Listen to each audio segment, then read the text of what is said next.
یا ایها الذین آمنوا اجتنبوا کثیرا من الظن، ایمان والو ځان اوساته تاسو د ډیرو ګمانونو نه. ان بعض الظن اثم، بعضې ګمانونه د ګناه دي. ولا تجسسوا، د چا جاسوسي مه کوئ، پټ رازونه د چا مه معلوموئ. ولا یغتب بعضکم بعضا، او بعض ستاسو دی د بعضې غیبت نه کوي. ایحب احدکم ان یاکل لحم اخیه میتا، آیا تاسو کې یو کس دا خوښی ان یاکل لحم اخیه چې دی اخري غوښه د خپل ورور میتن چې هغه مړ وي. فکرهتموه، تاسو دا خبره بده ګڼئ. واتقوا الله، الله نه ویریږئ.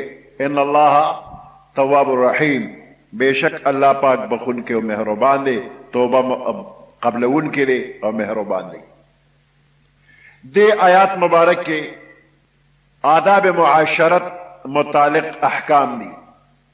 درې چیزونه الله پاک دې آیات کې اخول چې دا حرام دي. اول ظن، ګمان. دویم تجسس، د چا پټ راز او خبره معلومول. او دریم غیبت کول، د یو غیر حاضر بنده متعلق داسې خبره کچره هغه ووري نه هغه به بد ګڼي، دې ته غیبت وایي. نو اول شی چې د آیات کې ذکر شو نو هغه ظن دی. ظن په معنا د غالب ګمان. نو اول قرآن فرمای اجتنبوا کثیرا من الظن، اجتنابو کې ځان بچ کې پرهیزو کې کثیرا من الظن د ډیرو ګمانونو نه. او بیا د هغې وجه بیانوي چې ان بعض الظن اثم، ځکه چې بعضې ګمانونه ګناه ده. نو دې نه معلومیږي چې هر ګمان ګناه نه ده، هر یو ګمان ګناه نه ده، بعضې ګمانونه ګناه ده. نو دا آیات چې څوک ووري اوس په هغه باندې دا تحقیق واجب دی چې کم یو ګمان ګناه ده چې ځان ته بچ کم، او کم یو ګمان ګناه نه ده او جایز دی چې ویې کما. نو تر کومې چې بنده ته د ګمان قسمونه نی معلوم، نو په دې آیات به عمل څنګه وکړي. نو دې وجې نه فقها او علما د ګمان قسمونه بیانوي.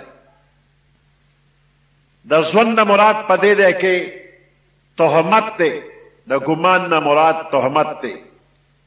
بغیر د قوي دلیل نه په چا باندې الزام او تهمت مه لګوه، دا ګناه ده.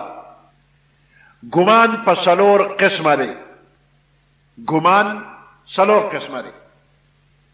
یو قسم ګمان حرام دی.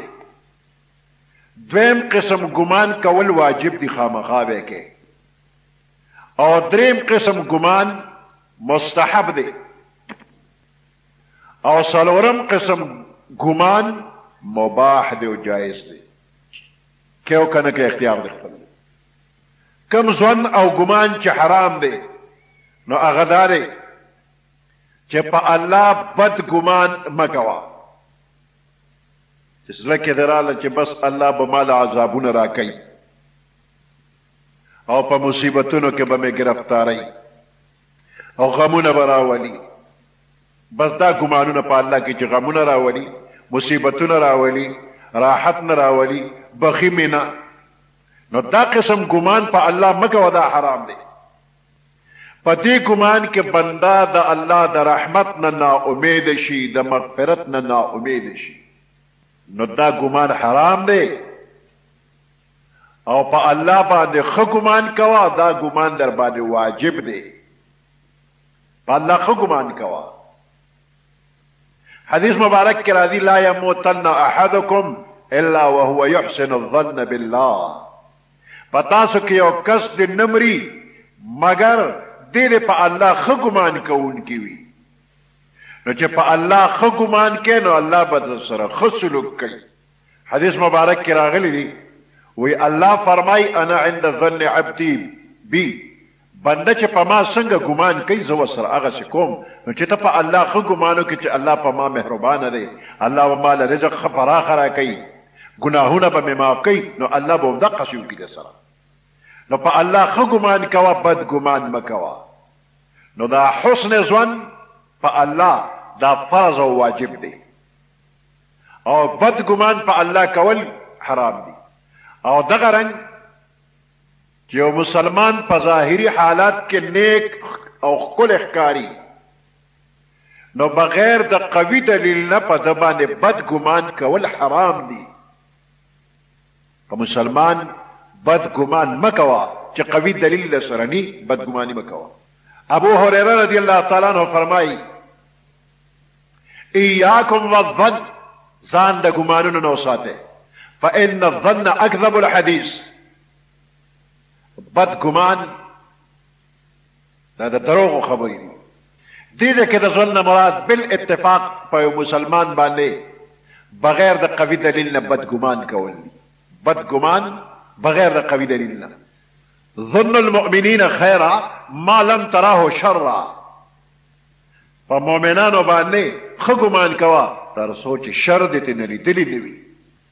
بعض کارونه داسې وي چې په هغې کې په یو جانب باندې عمل کول شرعا ضروري وي، خو د هغې متعلق قرآن او حدیث کې واضح دلیل موجود نه وي، نو په دغه ځای کې ظن غالب باندې عمل کول واجب وي. په غالب ګمان باندې عمل کول واجب وي. لکه یو دو کسانو ترمنځ یو مقدمه ده، یو اختلاف دی، یو جګړه ده. اوس دا مقدمه خلاصول، دا جګړه خلاصول، یو فریق دعوه کوي بل فریق منکر دی، څنګه به خلاصه؟ نو مدعین به دوه ګواهان غواړي، قابل اعتماد ګواهان، په هغې به فیصله کوي. نو حاکم قاضي هغه ته چې کومه مقدمه وړاندې شوې ده په هغه واجب دي چې مقدمې فیصله به کوي. اوس په دې خاص معامله کې قرآن او حدیث خو موجود نه دی، نو د دوه ګواهانو په ګواهۍ باندې عمل کول قاضي دپاره واجب دي. اوس امکان شته چې دا ګواهان دروغ وایي، او دا امکان هم شته چې ګواهان رښتیا وایي، نو ته پې ښه یقین وکړه، ښه ګمان پې وکړه چې دا ګواهان مسلمانان دي او دروغ به نه وایي. نو د دوی په دې نیک ګمان باندې به ته فیصله وکړې، ته رښتینې وګڼه، او په دې باندې به اوس عمل کې. دارنګې د مانځه وخت دی او تا ته قبله نه ده معلومه، قبله کې مړښته ده، څوک شته نه چې ته ترې تپوس وکړې، نو ته خپل سوچ فکر وکړه او غالب ګمان باندې چې کوم اړخ ته تا ته د خپل زړه وایي چې دا اړخ قبله ده، نو بس دغه اړخ ته مونځ وکړه، ستا مونځ به وشي. دا ظن غالب دی او په دې عمل وکړه. او یو ګمان مباح دی، لکه د مانځه په رکعتونو کې د شک راغی چې 3 رکعته مې کړي دي او که 4 رکعته مې کړي دي، نو په غالب ګمان باندې عمل کول جایز دي. که غالب ګمان دی دا چې 3 دي نو 3، که غالب ګمان دی دا چې 4 رکعات دي 4. او که ته دا ظن غالب پرېږدې او امر یقیني باندې عمل کې، نو دا هم جایز دي. یعنی 3 رکعاته مې وکړو که 4 نو 3 خو یقیني دي، خو 4م کې شک دی، نو امر یقیني باندې چې عمل کوي نو دا 3 رکعاته دي. احتمال شته، امکان شته چې دا 4م وي، نو په 4م رکعت خو قاعده فرض ده، نو قاعده وکړه، او چې قاعده دې وکړله نو بیا پاسه امکان دی چې دا 3 رکعت دی، نو دې سره 4م یو ځای کا، اگر چې حقیقت کې هغه به 5م وي او تا په 4م قاعده کړي نو مونځ به دې وشي، اخر کې به سجده سهو وکړي. او یو ظن او ګمان مستحب دی، هغه دا چې په هر مسلمان باندې د نیکۍ ګمان کوه، تا ته په اجر او ثواب ملاوي. نو دې ځای کې د ګمان قسمونه ذکر شو. نه کم ګمان چې حرام دی هغه بغیر د قوي دلیل نه په چا باندې بد ګمان کول، او پښتانه وایي ګمان د ایمان زیان دی. یعنی بے دلیل چې پچا بد ګمان کې نو ایمان ته به د زیات یعنی تاوان ورسېږي. دویم څیز چې په هغې د آیات کې د هغې نه منع راغلی ده ولا تجسسو، د چا پټ راز معلومول مه کوه، د چا عیبونه معلوموه، د چا عیب لټول مه کوه، د چا پټ د راز خبره معلومولو کوشش مه کوه. ولا تجسسو. تجسس او تحسس یو بل سره نږدې معنی دي. تجسس څه ته وایي؟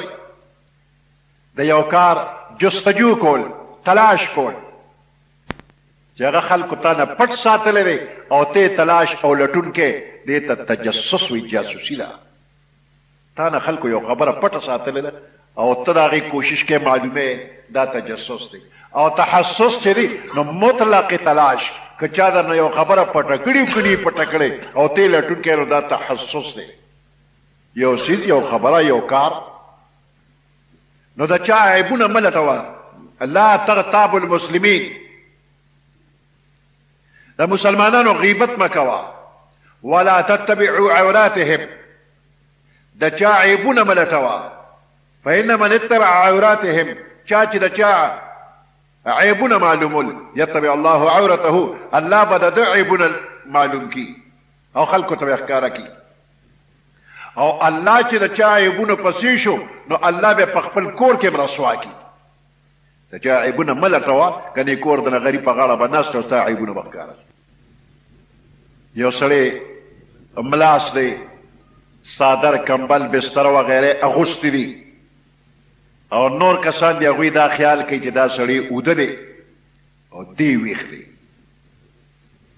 هغوی دوه کسان خپلو کې پټ خبرې کوي، د راز خبرې کوي او ته ورته ځان داسې خاموش کړ چې زه اوده یم او دی ویښ دی او دا خبرې اوري، دا جاسوس دی، جاسوسي وکړه. ولا تجسسو، دی به چېرته پټه د راز د پردې خبره کوي، اواز ورکړه لکه ګورې زه ویښ یم، که پټې خبره کوې زه ګورې ویښ یم. نو هغوی به لږې احتیاط وکړي او چې ته غږ نه کوې نو تا ورته غوږ ایښی. نو دا هم په دې تجسس کې راغلل چې ځان غلی کوه ما. یا یو دوه کسان دي، هغوی خپلو کې خبره کوي خو ژبه یې بدله کړله، په بله ژبه کې خبره کوي. دې دپاره چې دا دریم کس ناست دی، دی به پرې پوه نه شي، نو موږ به د راز خبرې په راز کړو او ته په ژبه پوهېږې نو ته ووایه. مولانا اشرف علي تانوي رحمت الله علیه یو سړي سره خبره کول غوښتل په پرده کې، خو بل کس ناستو. نو تانوي صاحب ویې جوړ دی په عربۍ نه پوهېږي، نو هغه بل سړي سره یې خبره په عربۍ کې شروع کړله. او چې څنګه یې په عربۍ کې خبرې شروع کړه، نو هغه بل کس په عربۍ پوهېده. وی حضرت ګورې زه په عربۍ پوهېږم، که تاسو پټې خبرې کوئ نو په عربۍ زه پوهېږم. جزاک الله، خدای دې خوشحاله که موږ کوله خبره پټه او ستا نه م پټه کوله. هغه زه وپاس هغه بهر ووته او دوی خبره وکړله. اوس که تا سره یو سړی په یو ژبه کې خبره کوي او د هغه یقین دا دی چې بل کس ناست دی په دې ژبه نه پوهېږي، هغه خبره شروع کړه او ته پوهېږي چې دا سړی په دې ژبه پوهېږي، نو ته ورته ملګري خبرې مه کوه، ګوره دا سړی هم پوهېږي په ژبه. ما سره یو کس ناستو، میلمه و، الله دې وبخي اوس وفات دی، او بل کس راغی نو هغه په انګریزۍ کې خبرې شروع کړلې او د هغه میلمه ګیره ونه هغه وایي چې دا په انګریزۍ نه پوهېږي. نو چې ده ما سره انګریزۍ کې خبره شروع کړه، ما ورته دې په انګریزۍ پوهېږي، مې ته چې څه وایې نو ګورې دې پوهېږي. نو چې ته پوهېږې چې یاره دا نوی کس خبره کول غواړي پټه، او ما سره دا ناست کس دی پوهېږي او دی خو پټه خبره کول غواړي، نو ته به ورته چې دی په دې ژبه پوهېږي، دې کې خبرې مه کوه.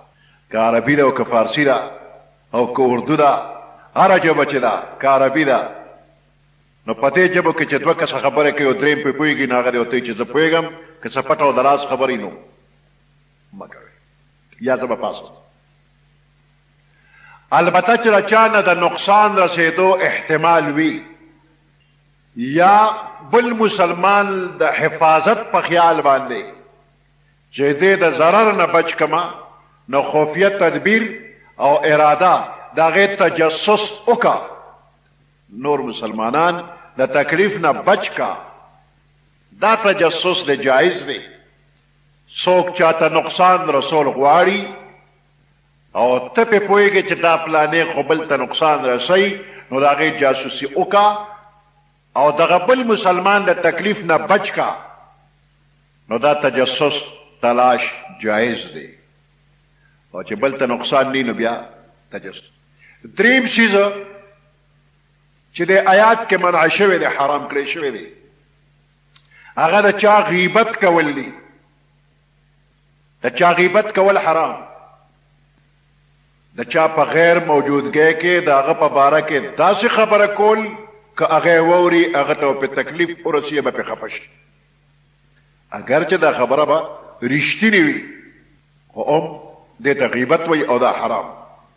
د غیبت تعریف کې د غیر موجود غیر حاضر بنده په باره کې داسې خبره کول چې که هغه ووري هغه پې خفه شي تکلیف به ورته ورسي.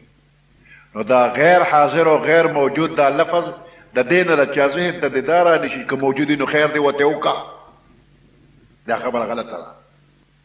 دا نورم ګناه ده چې مخامخ سړي ته بدې ردې وی. ایحب احدکم ان یاکل لحم اخیه میتا آیا ستاسو د یو کس خوښه ده ان یاکل لحم اخیه چې دې اخري غوښه د خپل ورور میتن چې مړ وي د مړ ورور غوښې سره تشبیه ورکړې ده. نو که دا مسلمان مخامخ موجود دی او ته ورته ستغه سپوروې دا داسې ده لکه د جمدي غوښه خوړل. نو د مړ غوښه خوړل هم جایز نه دی او د جمدي غوښه خوړل هم خو دا د مړ غوښه خوړل دا ډېر قبیحه کار دی. دا غیبت کول ډېر قبیحه کار دی لکه چې د مړي غوښې شوکې وخوري. نو د مړي غوښې چې شوکې نو د مړي ته په تکلیف نه رسي. یعنی د غیر حاضر بنده که غیبت کوي نو هغه خبر نه دی نو هغه ته درد نه رسي. چې د غیبت نه خبر شوي نی نو هغه نه دی خبر خپم نه دی. نو د مړ مسلمان غوښه خوړل داسې سپک کار دی. غیبت داسې سپک کار دی لکه د مړ مسلمان غوښې خوړل. دقه شانتې دا غیبت هم حرام. چې یو سړی موجود نی نو هغه پسې خبرې کول اسان دي. یو بیکاره سړی وي یو ډېر بهادر سړي پسې به ګډې وډې خبرې کوي دا آسان کار دی. دا څه د بهادرۍ کار نه دی. دی دې تکړه شي دی دې ورته مخامخ ووایي چې برابر یې کړي. نو په دې آیات کې د بد ګمان نه منع رااله، د جاسوسۍ نه منع رااله او د غیبت نه منع رااله. خو دې غیبت له ډېر زور ورکړه د دې وضاحت یې ډېر وکړو زیات اهتمام یې وکړو. د مړ ورور غوښې سره تشبیه ورکړله. دا ډېر بیکاره کار دی. دا غیبت د سپک بنده کار دی. مخامخ چې بنده موجود وي ته د هغه خلاف خبره کوي نه به مدافعت وکړي. نو غیبت کول د ډېر کمزوري بیکاره یو سپک سړي کار دی. غیبت څنګه چې په ژبه کېږي داسې په لاس پو په حرکات سکناتو باندې هم کېږي. او کم خلک چې موجود وي په هغوی لازمه ده چې دا غیبت منې کړي. چې کم یې اوري هغه له پکار دي چې دا غیبت منې کړي. غیبت کوونکي منې کړي او که منې کولی نه شي نو د هغې مجلس نه پاسه اورېدل مه کوه. ځکه غیبت کول او غیبت اورېدل دواړه ګناه دي. حضرت میمون رحمت الله علیه یو بزرگ دی. یو ځل یې خوب ولیده چې یو تور غلام دی مړ دی او یو आवाज کوونکی وایي چې د ده غوښه وخوره. نو دی وایي چې یا الله ما خو د دې بنده غیبت چېرته نه دی کړی د ده غوښه زه څنګه وخورم؟ وی کړی دی د غیبت. وی نه مې دی کړی په الله قسم چې ما د ده په باره کې نه مې ښه خبره کړې ده او نه مې بده کړې ده. د دې بنده باره کې ما خبره نه ده کړې. بیا ورته آواز کېږي فلاني بنده د ده غیبت کو تا اورېدلی دی ته په دې رضا وې. میمون رحمت الله علیه چې د خوبه را بیدار شو وی د دې نه پس تر مرګه نه د چا غیبت خپله کړې دی او نه د ده په مجلس کې بل چا د بل غیبت کړې دی. یعنې اورېدلی بیا نه دی. نو څنګه چې غیبت کول ګناه ده داسې غیبت اوریدل هم ګناه ده. په یو مجلس کې چې شروع وشي یو غیبت کوي نو بل ورسره سر اړي، نو که بل ناسې نه هم شروع شي ډېر ترسکون ګپ دی، دې ته ترسکون ګپ وایي. خو په دې ترسکونوالی به پس د مرګه پوه شي، خوند به درکړي درته چې دا سزا میلاویږي نو تا ته به خوند معلوم شي چې ترسکون ګپ څنګه. شب معراج کې پیغمبر علیه السلام فرمایي چې په یو قوم تېرېدم چې د هغوی نوکونه د تانبې او د خپل مخونه او د بدن غوښې شکولې. وی جبرائیل نه مې تپوس وکړو دا څوک دي؟ وی دا هغه خلک دي چې د خپل رور غیبت یې کو، بېعزتي کوله. پیغمبر علیه السلام فرمایي الغیبت اشد من الزنا، غیبت چې دی نو دا د زنا نه غټه ګناه ده. شب معراج کې پیغمبر علیه السلام لیدلی دي چې داسې یو تنور غوندې دی او د هغې نه لمبې خیږي او بربنډ بندیان په لمبه کې په بره ځي او بیا دې ته راغورځېږي. د جهنم یو تنور دی او په هغې کې بربنډ بندیان په بره لمبو سره وخیږي او بیا راپرېږدي. دا څوک دی؟ دا زناکار دی، جامې نشته، بربنډ لغه د اور په لمبو کې سوځي ښکته پورته کېږي. څومره سخت سزا ده دا د زنا. د دې نه زیاته سزا به غیبت کوونکي له الله ورکوي. زنا هم غټه ګناه ده، غټې غټې سزاګانې به ورکېږي، خو د دې غیبت والا سزا به نور هم زیاته. نو غیبت داسې ګناه ده چې د الله د حق مخالفت پکې شته او د بنده حق پکې ضایع کېږي. نو چې د چا غیبت دې کړی دی هغه نه به معافي غواړي. چې د چا غیبت دې کړی دی چې هغه دې وبخي نو الله به دې وبخي، کنې الله دې نه بخي، الله نه به معافي غواړي. او چې د چا غیبت دې کړی دی هغه نه به معافي غواړي. چې د چا مخکې دې کړی هغه ته به زه دروغجن یم، ما دروغ وي. اوس چې یو بنده جمدي وي نو تا ولې غیبت وکړو نو لاړ به شي، هغه نه به معافي غواړي. چې مړ دی نو بیا به څه کوې؟ د مړي غیبت دې کړی دی یا د چا غیبت دې کړی خو زه ته پته نه معلومېږي چې کوم ځای به معلومول یې ګران وي. انس رضی الله تعالی عنہ فرمایي پیغمبر علیہ السلام فرمایي ان من کفارة الغیبة ان یستغفر لمن اغتابه تقول اللهم اغفر لنا وله. د غیبت کفاره دې دا ده چې د چا غیبت کړی شوی دی هغه دپاره به د الله نه د بخښنې سوال کوي، یا الله ما هم وبخې، ما چې د چا غیبت کړی هغه به وبخې. اللهم اغفر لي ولمن اغتبته، یا الله ما ته هم بخښنه وکړه، ما چې د چا غیبت کړی دا هغه ته بخښنه. د ماشوم غیبت به هم نه کوې، د لیوني غیبت به هم نه کوې، د کافر ذمي غیبت به هم نه کوې، دا حرام. د تکلیف رسول دی. غیبت چې څنګه په ژبه کېږي، په خبرو کېږي، نو داسې په فعل باندې هم کېږي، په اشاره باندې هم کېږي. لکه یو سړي خپه کې فرق دی او ته په خولې خوسوې نه خو داسې ګډ ګډ روان او د هغه پېښې کې دا تا غیبت وکړو. یا یو سړی دی چې په قد مندرې دی او ته لیش داسې ونیسي او بل ته لاس وښودی چې لیشتینک دی، په لاس ته اشاره وکړه یا په لاس ته داسې د ښکتوالي اشاره وکړه، نو دا په اشاره باندې غیبت دی وکړو. یا د یو بنده پوزه چیتې ده او تا په خپله پوزه ګوته کېښوه چې اشارې سره دی چې د پوزه چیتې ده، یا څه بل څه عیب په اشارو دی ووي، نو دا اشارې کول دا هم غیبت دی او حرام. عام شوله دا خبره، خو دې کې بعضې ځایونه خاص شوي دي، د هغې اجازت شته.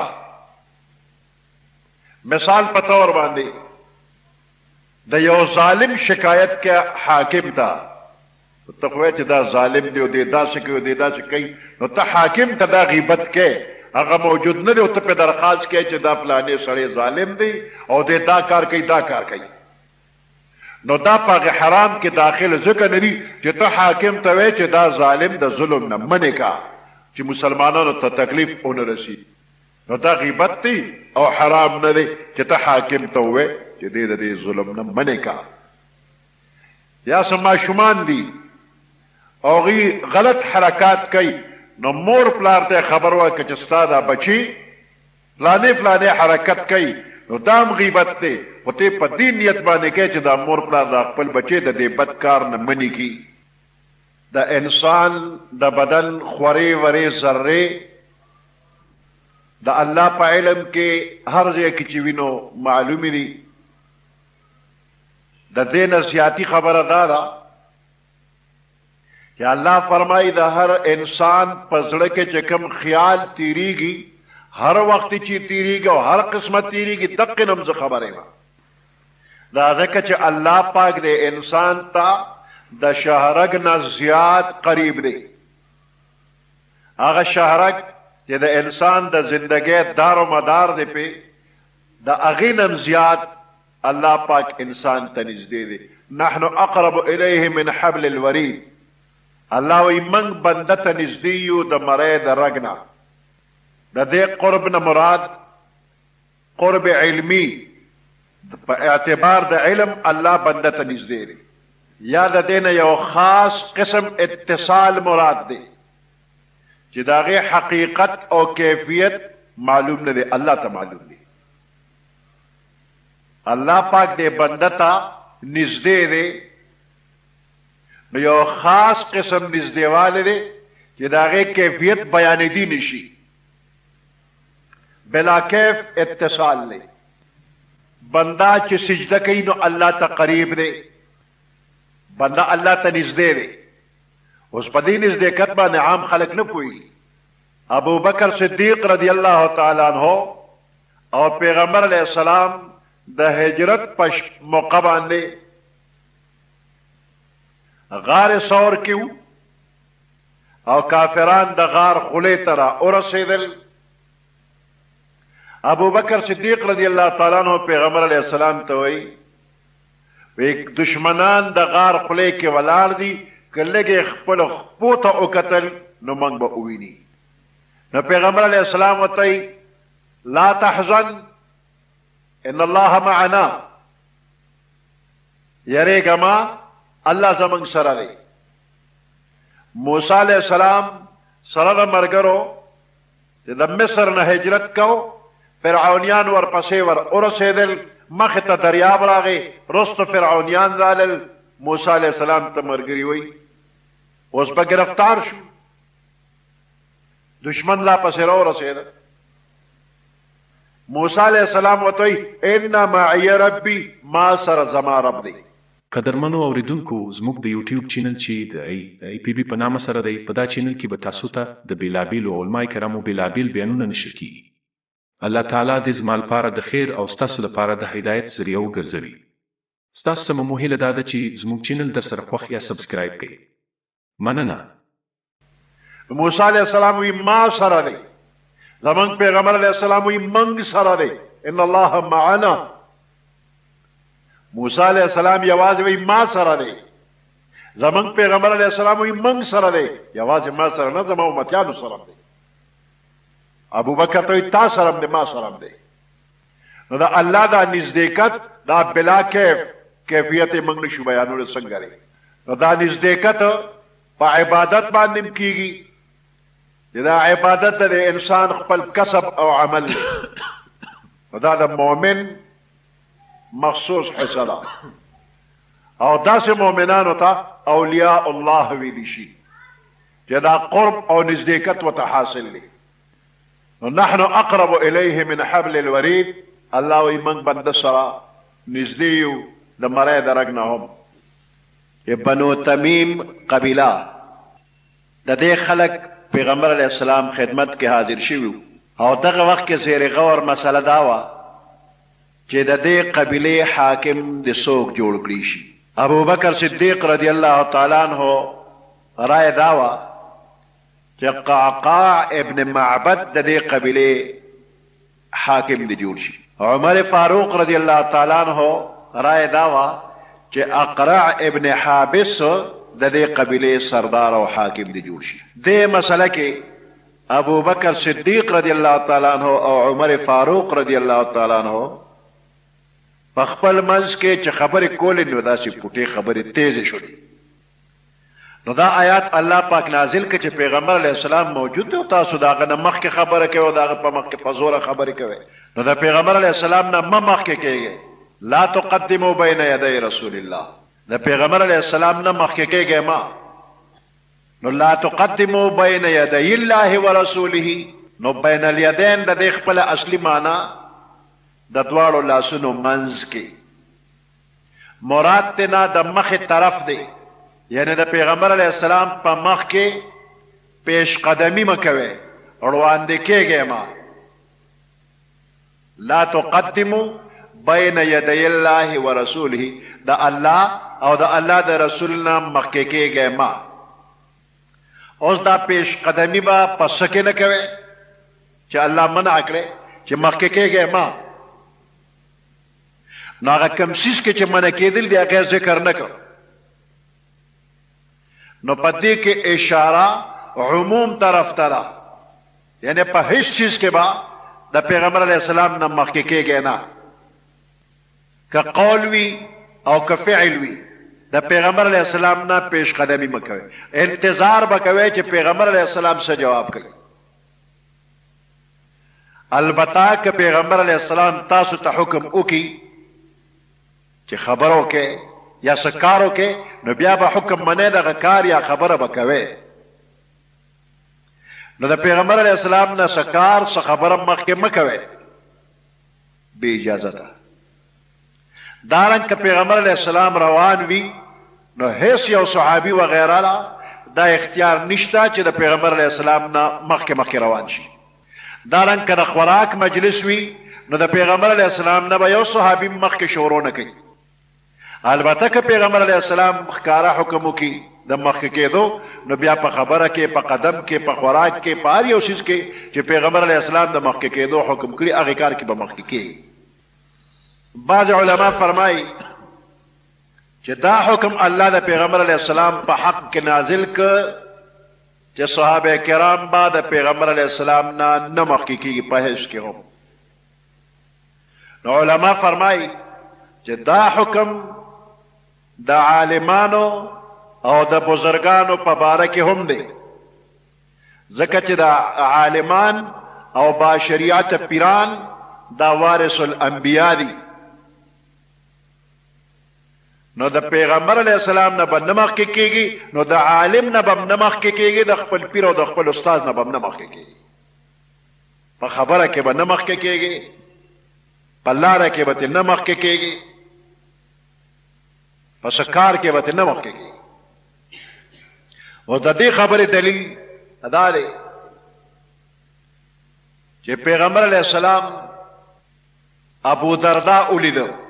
ابو درداء رضی الله تعالی عنہ صحابي دی ولیده چې د ابو بکر صدیق رضی الله تعالی عنہ مخکې روان. نو پیغمبر علیه السلام ورته تنبیه ورکړه، ورته وفرمایل ته د داسې سړي نه مخکې ځې چې په دنیا او آخرت کې ستا نه بهتر دی. او بیا وفرمایل چې په دنیا کې د نور ختل او پریوتل په یو داسې شخص باندې نه دي شوی چې د پیغمبرانو نه رستو د ابو بکر نه افضل او بهتر وي. یعنی د پیغمبرانو نه رستو ابو بکر د هر چا نه افضل او بهتر دی. نو ته د ده نه مخکې کېږي، د ده نه به نه مخکې کېږي. نو دې وجې نه علما فرمایي چې د خپل استاذ نه او د خپل پیر نه به نه مخکې کېږي. دا ادب د پیغمبر علیه السلام د خپل پیر او د خپل استاد لپاره به اوم خیال ساتي. یو ادب دا شو چې د پیغمبر علیه السلام نه مخکې کېږي. او دویم ادب دا دی چې لا ترفعوا اصواتکم فوق صوت النبی.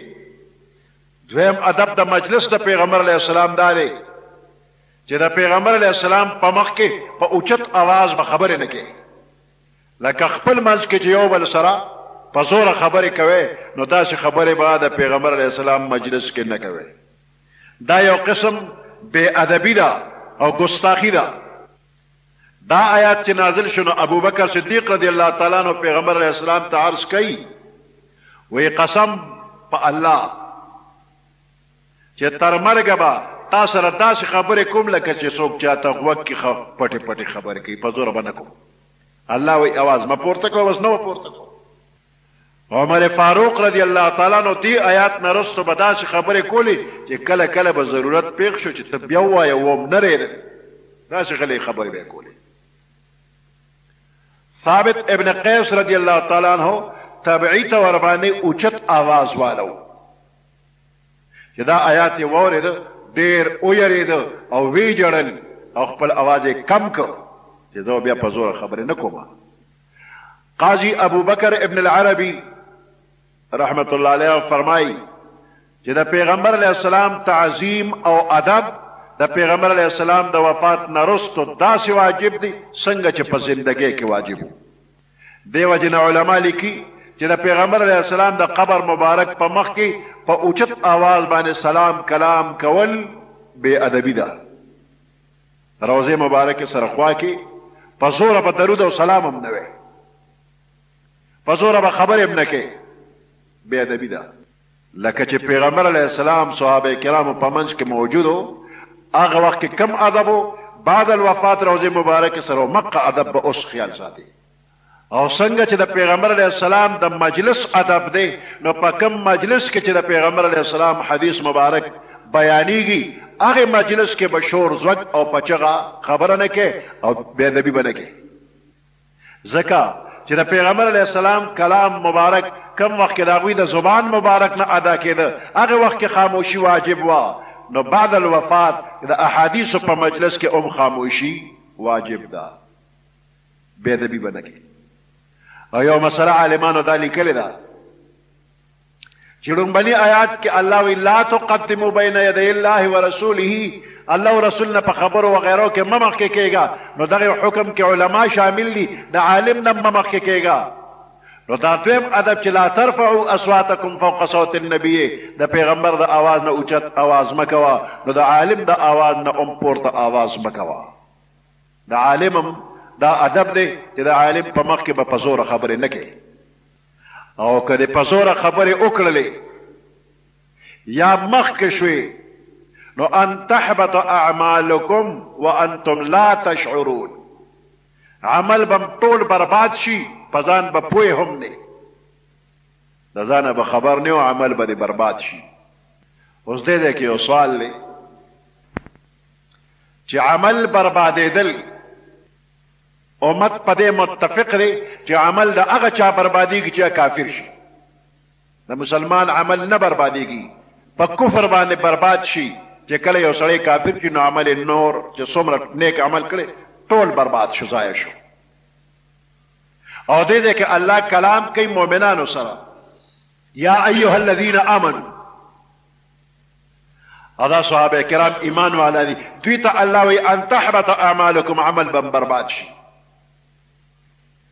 نو سوال دا دی چې کافر کېدل هم په خپل اختیار دی او مؤمن کېدل هم په خپل اختیار دی، او دې کې الله وی ته به خبر هم نه. نو دا خو به اختیار ایمان تلل او راتلل شي، عمل به ټول بربادیږي او ته به خبر نه. نو د دې خبرې جواب دا دی چې مسلمانانو تاسو د پیغمبر علیه السلام د आवाज نه خپل आवाज اوچتوي ما، بے باکې سره جهر مکوي، دې نه ځان بچ کې. په داسې کولو کې خطره ده چې ستاسو عملونه به ضایع شي، او خطره ده چې د پیغمبر علیه السلام مخکې پیش قدمي کې یا د پیغمبر علیه السلام د आवाज نه आवाज اوچته، نو دا د پیغمبر علیه السلام په شان کې ګستاخی او بے ادبی ده، او دا سبب د تکلیف رسولو دی چې ته بے ادبی وکړې نو ته به پیغمبر علیه السلام ته تکلیف ورسې. نو صحابه کرام اگر چې هغوی قصدن پیغمبر علیه السلام ته تکلیف نه رسوي، داسې کار نه کوي چې په هغې پیغمبر علیه السلام ته تکلیف ورسیږي. خو دا بعضې کارونه لکه مخکې کېدل یا आवाज پورته کول، اگر چې دې کې قصد او اراده د تکلیف خو نه ده، خو بیا هم د تکلیف رسېدو احتمال پکې شته. دې وجې نه الله مطلقاً आवाज پورته کول د صحابي د پیغمبر نه یا په یو کار کې مخکې کېدل د مطلقاً ګناه وګرځوله، د منع کړل. او د بعضې ګناه اثر دا وي چې په دې کې د توبې توفیق الله د بنده نه والی.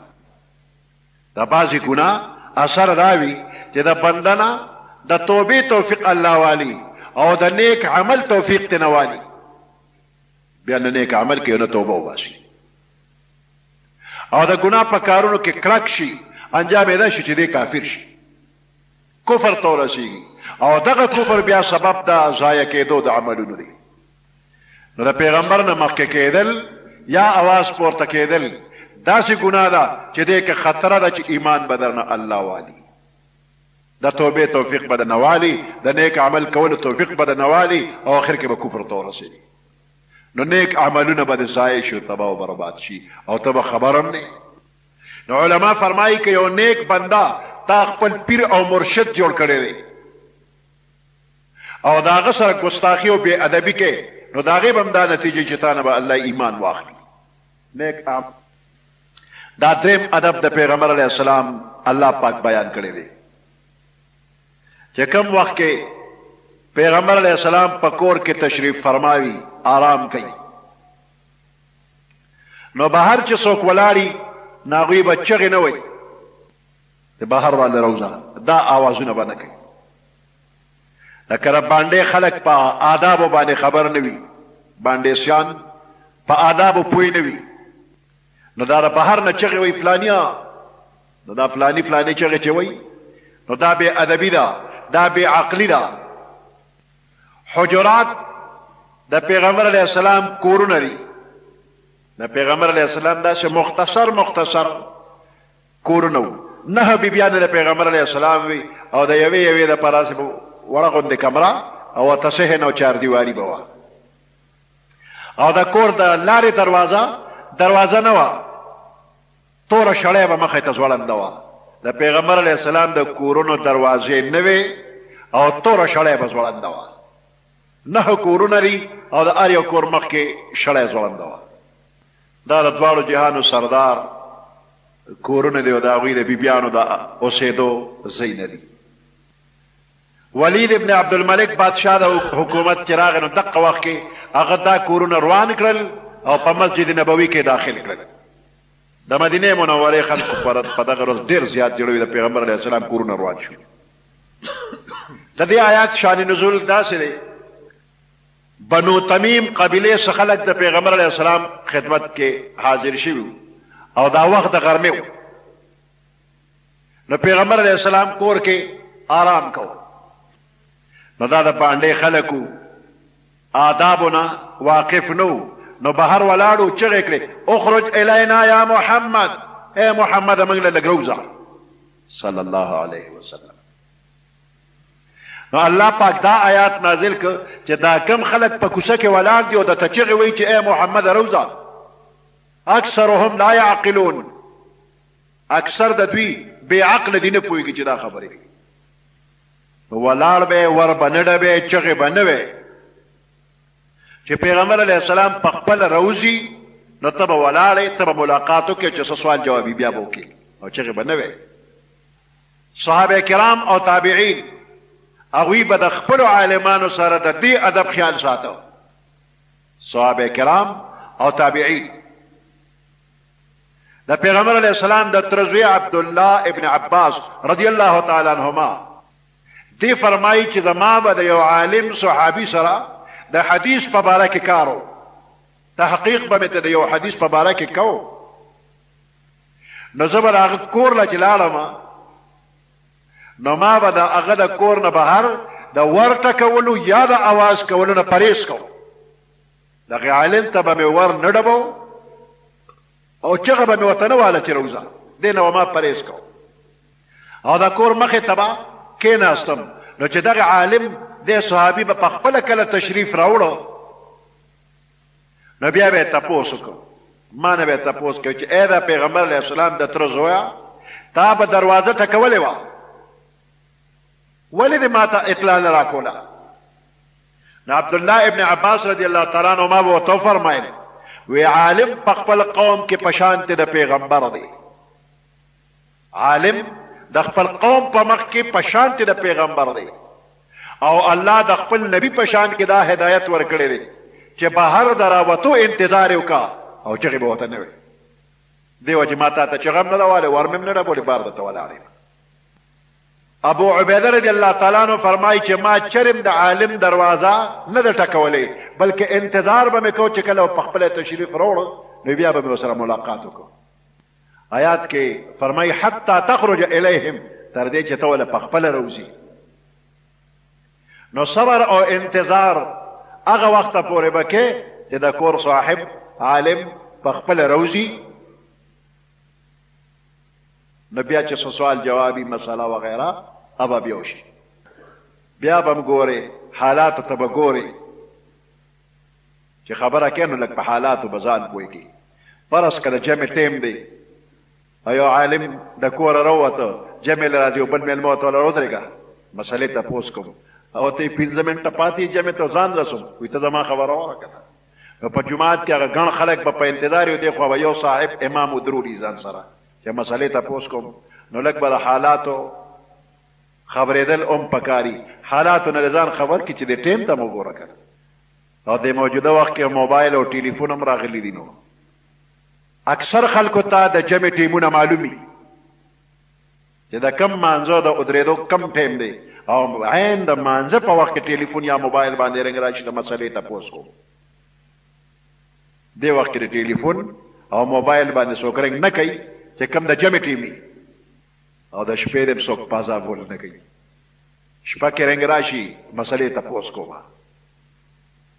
ته خپل خوب کې آرام کې عالم بم ټول رستړ ستوماني ابم خوب کول غواړي او ته به د شپې راوي کې مسلې ته پوس کوم او مسله باندې خدای کو چې مسله یو کړي وي چرګه مخکې پیدا او کاګه لګ د دې ته پوس کوي دا مرګري ګڼ ناس دی باسن کوم چې دا ته پوس وکړو نو د شپې یو بجې 2 بجې کومه فائدہ ده په دې سوال کړي سوال هم د سوال په شان ته نه لو سړی د خوب او باس دا څه کومه موقع دي چې په هغه کې سلام کول مناسب نه دي یا سلام وکړي شي او دا غي جواب ضروری نه وي یو قاضي چې په مجلس د قضا کې ناس وي او د دوو فریقو په منځ کې هغه فیصله کوي د دواړو بیانونه اوري او فیصله کوي نو دغه وخت کې د دې قاضي ته څوک سلام نه کوي بانګ چې ویل کېږي نو دغه وخت کې د څوک سلام نه کوي په خوراک سکاک کې څوک مشغول وي نو دته سلام مناسب نه دی البته داسې کس چې هغه اوږي وي او سلام وکي د بل وته د طعام ست وکي نو داسې بنده سلام کولی شي چې کم بنده په مانځوي نو بل دی وته سلام نه کوي د بانګ او د اقامت په وخت کې د ذکر او د تلاوت په وخت کې سلام مناسب نه دی د تعلیم او تعلم په وخت کې مشغول کسانو ته سلام جایز نه یا یو بربند بنده دی بے حجاب دی غسل کوي یا استنجا کوي وغیرہ نو داسې وخت کې ورته هم سلام جایز نه دی او د سماعتي تناسوي نو دې ته سلام مناسب نه دی یا یو بنده د خپلې بیبي سره په خبره اترو مشغول دی نو دته هم سلام جایز نه دی خط کې کچا سلام راولېږه نو څنګه چې د زبانی سلام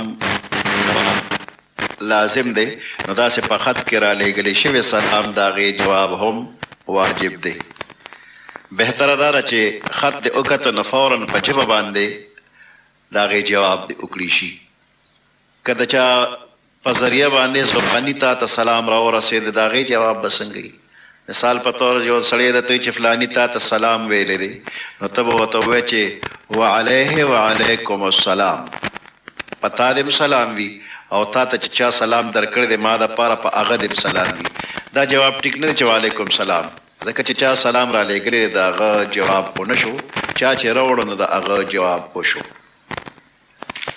د فرض او واجب په منځ کې څه فرق دی فرض هغه حکم ته وایي چې په قطعي او یقیني دلیل سره ثابت شوي وي او د بل څه احتمال پکې نه وي مثلا قطعي آیاتونه یا متواتر احادیث چې د بل څه معنی احتمال پکې نه وي یا د صحابه کرام او د تابعین په اجماع سره ثابت شوی حکم وي نو دا فرض دي دا فرضونه انکار کوونکې بنده کافر او بغیر د عذر نه د فرض پرېښودونکي بنده کافر نه دی خو فاسق دی او ګناهګار دی او د سخت عذاب مستحق دی.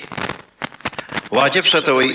نو واجب هغه حکم ته وایي چې په دلیل ظني سره ثابت شوي وي، یعنی په داسې دلیل سره ثابت شوي وي چې په هغې کې بل احتمال یو ضعیف هم وي. مثلا یو حکم کم از کم د 2 معنو والا آیات وغیره چې یو آیات وي هغې کې 2 معنی امکان وي، یا په خبر واحد سره ثابت شوي وي، یا د یو مجتهد په قیاس سره ثابت شوي وي، نو دې ته واجب وي. دا واجب د فرضو او د سنتو په منځ کې یو مرتبه او درجه ده. د واجب نه انکار کوونکی بنده کافر خو نه دی بلکې فاسق دی او بغیر د عذر نه پرېښودونکی هم فاسق دی او د عذاب مستحق دی. د خطبې په دوران کې چې د پیغمبر علیه السلام نوم مبارک ذکر شي نو دغه وخت کې درود ویل پکار دی او که نه؟ حدیث مبارک کې راغلی چې کله امام د خطبې په نیت باندې راووته نو دغه وخت کې خبرې او منځ بند. اذا خرج الامام فلا صلاة ولا کلام. چې کله امام د خطبې دپاره راووته نو منځ هم بند شو او خبرې هم بند شولې. اوس چې امام خطبه وایي او د خطبې په دوران کې د پیغمبر علیه السلام نوم مبارک ذکر شي نو کوم حاضر مقتدیان چې دي هغوی به په ژبه باندې درود شریف نه وایي، البته په زړه کې درود شریف ویل جایز دي. د پیغمبر علیه السلام نوم مبارک یا محمد ویل څنګه دي؟ په دې قرآن شریف کې د ډیرو پیغمبرانو نومونه په یا حرف ندا سره ذکر شوي دي، لکه یا آدمو، یا نوحو، یا ابراهیم، یا موسی، یا عیسی، یا یحیی. په قرآن شریف کې داسې یا سره ندا پیغمبرانو ته شوې ده. خو زموږ پیغمبر علیه السلام په دې ټول قرآن شریف کې یو ځل هم داسې نه راغلی چې یا محمد، بلکې القاب او آداب سره یا ایها الرسول، یا ایها النبی وغیره راغلی دي. پیغمبر د خپل امتیانو د پاره پلار بلکې د پلار نه د اوچتې درجې دی او زموږ په دې معاشره کې هیڅوک هم خپل پلار ته نوم نه اخلي بلکې القاب آداب سره ویلی شي داجی، داجی ګل، بابا وغیره، نوم څوک نه اخلي. د پیغمبر علیه السلام درجه د خپل پلار نه ډیره زیاته ده، دې وجې نه پیغمبر علیه السلام ته یا محمد ویل بې ادبي ده. یو بنده دا تپوس کوي چې امتی پیغمبر علیه السلام ته یا محمد نشي ویلی، نو په حدیث جبریل کې چې یا محمد ویلی شوی دی د هغې جواب دا دی چې پیغمبر علیه السلام نه به صحابه کرامو ته ډېر ادب د وجې نه سوال نه کو. ډېر کم سوالونه د پیغمبر علیه السلام نه شوي دي او د هغې جواب ورکړی شوی دی. د پیغمبر علیه السلام خپله خواهش دا و چې څوک داسې د بانډې بنده راشي چې هغه د آدابو خیال ونه ساتي او بې باکۍ سره هغه د دین د مسلو تپوسونه وکړي چې زه جواب وکړم او د صحابه کرامو ته د دین مسلې ښکاره شي. داسې څوک بانډې سیونه نو جبرائیل علیه السلام الله پاک داسې یو ناشنا شکل کې راولېږه چې تکې سپینې جامې اغوستې وې، تک تور ویښتې و. په مجلس کې چې کوم صحابه کرام هغوی چا هم نه پیژنده نو دې نه معلومېده چې مسافر دی، خو چې دا جامې پاکې وې، بدن پاک و، داسې معلومېده چې ګرد غبار پې الوتنې د دې قریب ځای دی، د نږدې ځای دی. هغه بیا کېناست پیغمبر علیه السلام سره نږدې، څنګه چې په مانځه کې په قاعده ناسته کېږي دقه شانتې زنګونونه رامات کړل، په خپلو پتونونو لاسونه کېښودل، بیا د پیغمبر علیه السلام پتون مبارکو باندې لاس کېښوده او بیا وی یا محمد اخبرني عن الاسلام وغیره تپوسونه وکړل. دغه ځای کې محدثین یو وجه دا بیانوي چې دا سړی د بانډې والا په شکل کې راغی، جبرائیل د بانډې والا سړي په شکل کې راغی، نو هغه د القاب و آدابو نه ځان ناواقفه غوندې ښکاره کړه، نو ځکه یا محمد ویلی دی. یو وجه دا هم ده چې دا علم یعنې نوم یې نه دی اغوښتی، محمد معنا ډېر ستایلی شوی نو یو بنده دا تپوس کوي چې دا صحابه کرام کم چې سړي دي ناغوی د پاره رضی الله تعالی عنه ویلی شي نو دغه شانت زنانو د پاره به رضی الله تعالی عنه ویلی شي نو نه دا د مذکر او د مؤنث فرق به پکې وي رضی الله تعالی عنه دا به د سړي د پاره ویلی شي صحابي د پاره او کم زنانه چې صحابیه ده هغې د پاره رضی الله تعالی عنها دا د نارینه او د زنانه فرق مؤنث او مذکر به وي د سپلو یا بوټانو سره مونځ کیدی شي او کنه یا یو بنده نوې سپلې او بوټان واخلي نو په هغې کې د شکرانې مونځ کولی شي او کنه نو په دې سپلو او بوټانو کې به مونځ نشي کېدی ځکه د سپلو او د دې بوټانو دا تلی سخت دي او په دې کې د خپا د دې بوټانو تابع ده بوټان او سپلې د خپو تابع نه دي مطلب دا چې کله بنده په سجده پریوزي نو د دې بنده د خپو د ګوتې د ځمکې نه تقریبا انچي اوچتې راځي ځکه چې د سپلو د تلي د سوکه په ځمکه ولګېدله نو د انسان د پنجه په ځمکه ونه لګېده په حالت د سجدې کې چې دواړه خپې د ځمکې نه اوچتې وي نو دا مونځ نه کېږي نو دې سپلو او بوټانو کې د پنجې د ځمکې نه اوچتې دي نو مونځ ونه شو نو که سړی دي او که نوي دي که د شکریې دپاره او که اسې وي په سپلو کې بیا مونځ ونه شي